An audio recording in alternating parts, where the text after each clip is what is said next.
ازيكم يا جدعان؟ عاملين ايه؟ يا رب تكونوا بخير. النهارده شحنت لاحد المتابعين وحرقت له جميع البناطيل الجديد والحدث الجديد. يلا نقول بسم الله بحظ كل واحد حط لايك واشتراك في القناة، وبسم الله.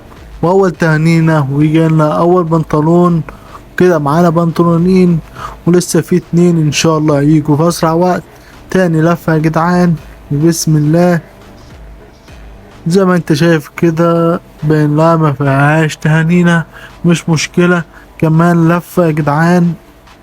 يلا يا جدعان، عاوزين البنطلون التالت تهانينا، عاوزين واحدة تهانينا كده زي اللي فاتت. البنطلون ده معايا. كمان واحدة. مفيش. كمان واحدة. مفيش برضه. هي دي اكيد هيجي فيها واحد بنطلون تهانينا يا جدعان، وكان البنطلون التالت. يلا عايزين نجيب الرابع بقى يا جدعان. يلا ان شاء الله في دي هيجي. مجاش في اللي بعدها ان شاء الله. وتهانينا وكده حرقت له الحدث بالكامل. لو عايز احرق لك الحدث وصلوا الفيديو ده 200 لايك واختار اتنين منكم.